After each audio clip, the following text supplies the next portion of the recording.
kasih? Pagi. Baik, pagi ini kita akan masuk materi yang baru tentang sakramen perkawinan. Buat kalian agak berbeda ya, ngomong tentang perkawinan gitu sedikit agak berbeda gitu ya. Oke, baik. Supaya pelajaran hari ini berjalan dengan baik, kita mohon berkat Tuhan. Kita akan berdoa bersama. Ada yang bersedia memimpin doa? Oke, Amel silahkan. Mari anak-anak yang terkasih, dipimpin oleh Amel, kita akan berdoa bersama. Mari kita ambil sikap doa yang baik. Teman-teman, marilah kita berdoa. Dalam nama Bapa dan Putra dan Roh Kudus. Amin. Terima kasih Amel. Baik anak-anak yang terkasih. Nah, kita akan belajar tentang sakramen perkawinan. Tujuannya pada akhirnya nanti, setelah kalian paham, kalian akan bersyukur bahwa itu ada. Paling nggak sekarang kalian bersyukur bahwa ada rahmat sakramen perkawinan yang ada dalam keluarga kalian masing-masing yang diterima oleh ayah dan ibu kalian. Gitu ya. Ini ingin kalian sedikit jawab dalam hati kalian, gitu ya. Sedikit jawab dalam hati kalian. Apakah kalian sudah pernah berpikir akan menikah suatu hari nanti? Berikutnya, pernikahan seperti apa yang kalian gambarkan suatu hari nanti? Ini memang dibahas di kelas 9, karena memang kelas 9 nanti kamu mulai merancang masa depan. Ya, merancang masa depan dalam artian besok kamu akan SMA di mana, kamu di mana, gitu ya. Ini adalah pandangan hidup ke depan sana. Sekarang coba kita lihat gambar ini. Ini gambar apa ya? Apa ini? Pernikahan. Siapa ya ini ya? Loh, kalian gak kenal itu? Artis terkenal loh itu. Siapa itu? Glenn Alensky sama Chelsea Olivia. Itu ya, berapa tahun ya? Oke, berikutnya, mari kita lihat. Anak-anak yang terkasih, dari gambar tadi, kita mau mempelajari perkawinan itu lebih dalam. Nah, 4 pertanyaan ini nanti silahkan kalian diskusikan dalam kelompok. Kelompokmu adalah seperti yang sudah disampaikan dalam pertemuan sebelumnya. Silahkan masuk dalam kelompok. Kira-kira untuk 4 pertanyaan ini kamu butuh berapa menit? 15? Cukup 15? Oke, baik. Silahkan masuk dalam kelompokmu. Oke.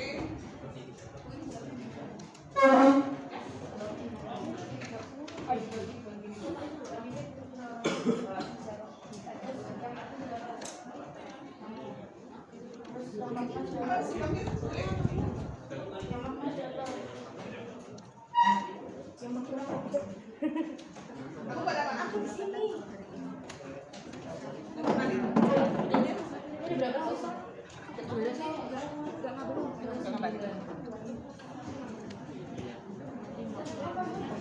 Ini sakramen perkawinan. Iya.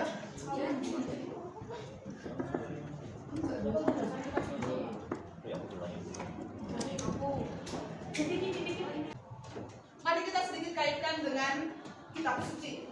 Mari kita tambah datamu untuk memperkuat apa yang sudah kalian katakan dengan bacaan kitab suci. Bacaannya dari kitab Kejadian bab 2 ayat 18 sampai dengan 24. Ada yang bersedia untuk membacakannya? Ada? Ya, Amel, ya silakan Amel. Tuhan Allah berfirman, tidak baik kalau manusia itu seorang diri saja. Aku akan menjadikan penolong baginya yang sepadan dengan dia.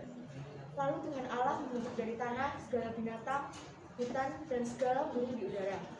Dibawanya lah semuanya kepada manusia itu untuk mengikuti bagaimana ia menamainya.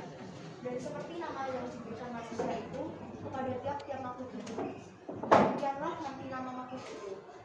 Manusia itu memberi nama kepada segala ternak, kepada burung-burung di udara, dan kepada segala binatang hutan.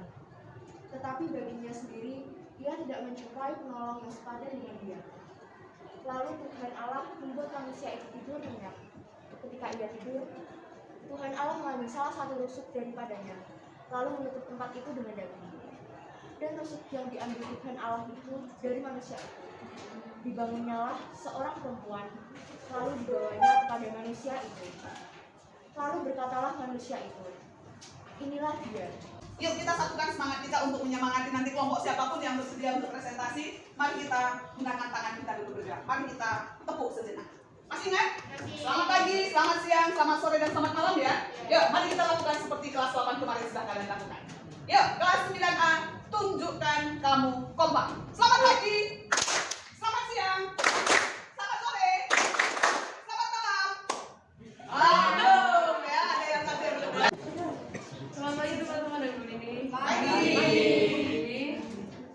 dari kelompok 3 kami nih. Kami dari kelompok 3 akan membahas tentang sakramen perkawinan. Nah, yang pertama, arti sakramen perkawinan. Arti sakramen perkawinan adalah persekutuan hidup dan cinta kasih dua pribadi yang diteguhkan oleh perjanjian nikah untuk membentuk kehidupan bersama dan menjadi keluarga Kristiani. Kalian mempresentasikan hebat, luar biasa gitu ya. Kemudian ada anak-anak yang mau bertanya? Oke. Silahkan Amel dulu, setelah Amel baru Abi. Silakan Amel.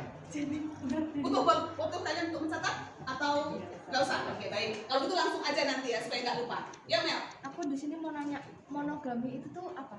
Silakan dijelaskan. Monogami itu kondisi hanya memiliki satu pasangan pada pernikahan. Oke. Abis itu Saya- mau tanya. Oh ya, siap ya. Oke, Abi. Saya ya. Abi dulu. Ya, Abi dulu ya. Jadi begini, semisal kan ada suatu pasangan setelah menerima sakramen perkawinan, terus dipisahkan oleh maut gitu.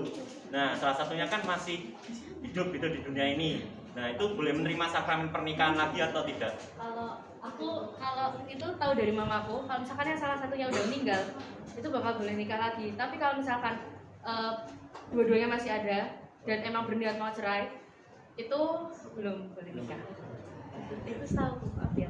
Oke, Bi. Berarti sudah menjawab ya, Bi ya? Sudah menjawab pertanyaan. Ya. Ada lagi yang mau bertanya? Satu lagi boleh? Ya, Jenny. Yang tadi yang kelahiran dan pendidikan anak itu loh.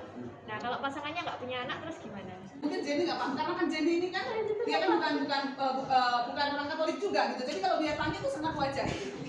Ini tujuannya nggak tercapai nih karena salah satunya lah punya anak kata Jenny. Curpiye.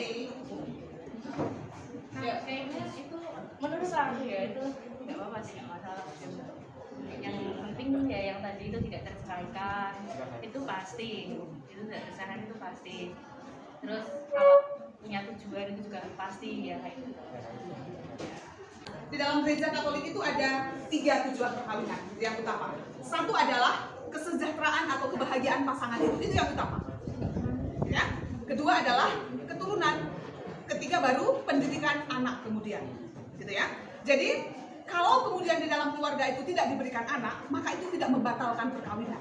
Karena tujuan utamanya adalah kesejahteraan atau kebahagiaan keluarga itu. Maka ketika dalam suatu keluarga tidak diberikan keturunan, itu tidak membatalkan atau tidak menjadi alasan dia akan cerai. Begitu ya? Oke, yang penting mereka tetap itu tadi monogam tadi itu. Tetap satu suami, satu istri seumur hidup dan tak terceraikan tadi katanya. Gitu ya, Jen? Mari kita beri tepuk tangan untuk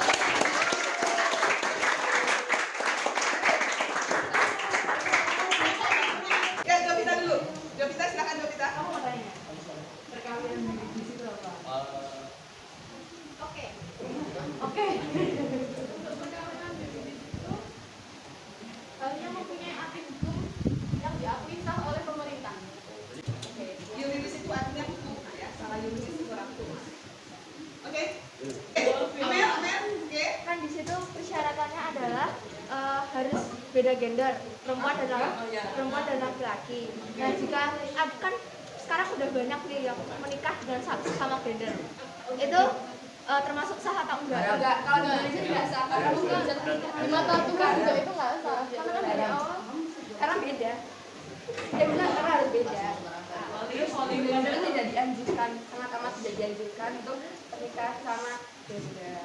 Kalau nikahnya beda agama gimana? Kalau itu apa namanya perwalian ya? Kan kemarin Mahkamah Agung kan sudah bilang kalau ada pernikahan beda agama mungkin mereka saling mencintai, tapi secara pemerintah mereka tidak tercatat sebagai suami istri.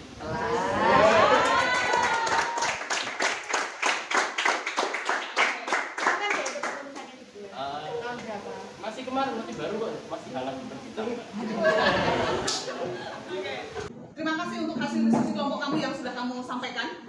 Bagi Bu Rini apa yang ditanya tadi, kamu bisa menjawab lebih, kamu bisa menguraikan dengan lebih banyak, ya. Kalaupun masih ada yang keliru, belum pas, ya untuk itu kita belajar, ya enggak? Jadi tadi kalau ada pertanyaan kelompok yang kamu belum bisa jawab, kemudian ada yang keliru, gitu ya enggak apa-apa. Jangan itu membuat kita ciut, malah itu menjadi pemicu kita untuk besok aku lakukan dengan lebih baik. Aku tidak akan mengatakan apapun dalam presentasiku yang aku belum paham. Sehingga apa yang kita sampaikan itu juga teman-teman kita juga melihatnya, kita siap, ya, bahwa kita sungguh-sungguh berdiskusi dengan baik.